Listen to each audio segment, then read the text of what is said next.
everyone, welcome to another video.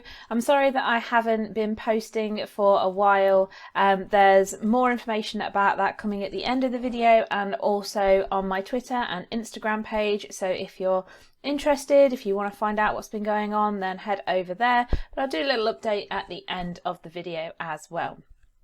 So before we get started, big shout out to Luca who has subscribed. If you want to shout out at the beginning of the videos like we've got here, all you need to do is to hit that subscription button below, and if you hit the bell icon next to it, you'll get instant notifications every time I post a new video. You'll also get a shout out as Luca has got one here, so please let me know if you need a shout out, if you want a shout out, and if you have subscribed. Okay, so today we're going to be having a look at props within the IT crowd. So exactly the same as I did for the Sweeney and for Luther. I'm just breaking down the props that were used in that set episode and giving a very brief description of why it's useful, just in case you guys have to comment on this as part of your exam for paper 2. So we start off with the telephone, which is on the desk within the office. It's a kind of minor prop, but this is one that recurs throughout the show as a whole. If you haven't seen the whole of the IT crowd, this is something that you can be watching at home.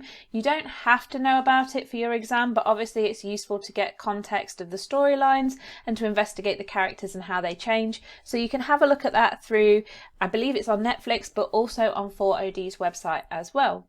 So the telephone is the main point of contact for Roy and Moss's job. It's the only way that they're going to get contacted if somebody's got a problem within the business as a whole, but it's also the source of Roy's catchphrase, which is "Have you tried turning it off and on again?" And this is something that provides humour because it's a very relatable part of IT support, but it's also a really simple solution, so it's emphasising perhaps how little IT knowledge other people have.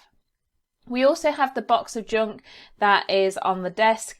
I'm calling it junk not to try and offend or to downplay what's in there perhaps, but just because it seems to be that Roy has cleaned out his apartment and so it's something that he considers that he doesn't need. Obviously this mirrors his outward appearance because it's quite a random collection and it seems to be of very little value, but there are members of the audience who might recognise some pieces of memorabilia that are in that box. We've also got the pen and paper, which is used on Countdown. So Moss doesn't actually use the pen and paper when he's playing, but his competitor does. So this emphasises not only Moss's lack of action, but also helps to create humour because we wonder why Moss isn't writing anything down.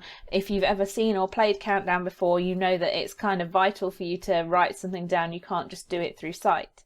So it helps to add to the humour and the suspense. Now the posters that Roy has created after the window washer leaves his bike are designed to provide humour at the situation involving the bike, but also indicate his personality, which is shown through the language that's used on the poster. Just very simply, "Is this your bike?" Is kind of, you can almost hear Roy saying it. So it really does sort of show his personality throughout. Now the work mug that Jen holds has got a Renham Industries logo on it. This is very conventional. We would expect businesses to have their own merchandise, their own branding, but it also creates ambiguity because we still don't really know what the company does, and that's not given away either through the settings, the transitional shots, or through the merchandise that we've got here. Now the 8+ card, like the work mug, is incredibly ambiguous. It raises enigma through the lack of information that it holds, although it does suggest a sense of exclusivity in the fact that not everybody can have it. It's sort of indicative of other programs where perhaps somebody's given a business card or something, so suggests that it's kind of exclusive, that not everybody can have one. Now the window cleaning bike has several functions. Initially it shows how aggravated Roy becomes, and it shows how quickly he gets very aggravated, which is a part of his personality. But this not only provides humour in the sense that he's aggravated, it also shows humour through how childlike he becomes when he actually gets on the bike and sort of sets that narrative with Alistair in motion. So the bike does an awful lot here and shows us lots of different sides to Roy as a character. Now, the red beret that Moss puts on when he is about to go into the club is a way of sort of transitioning him from a very weak character to somebody who has status and reputation. When Moss is with Jen and Roy in the office, he's very much the weakest member of that group. And he's the guy who Jen has to look after, but who Roy sort of picks fun at. So the fact that he then has status and reputation when he goes into the 8+ club is sort of a contrast to his original personality, and so the beret is a way of transitioning him from somebody who's very weak to somebody who is very, very powerful. Now, the glass of milk highlights Moss's innocent personality. Usually he avoids confrontation, so it could be argued that this is again a way of moving somebody who is very weak and very timid to somebody who is more confident. It also adds an element of intertextuality as well through that line. I'm all out of milk, which comes from lots of different programs have used it, and I talk a little bit more about that in the breakdown of the episode. The street countdown letters and clock are all made out of cardboard, so that this not only helps to give a sort of rustic look, which we would expect for something to be street, but it also sort of subverts the expectation of what we would expect of street because it's so childish in a way. So we have it both subverting and conforming to expectations. Now, the countdown teapot at the end of the episode is an iconic prize. It would be recognisable by a large audience. It also helps to bring the narrative for Moss to a close because we actually have 3 separate narratives going on throughout the whole of this episode. So this is a way of bringing Moss's narrative to a close. The sofa helps to bring Jen's storyline to a close. It could be considered part of the setting, but given that it's not in view for the majority of the episode, I think it would be safe to comment on in props as well.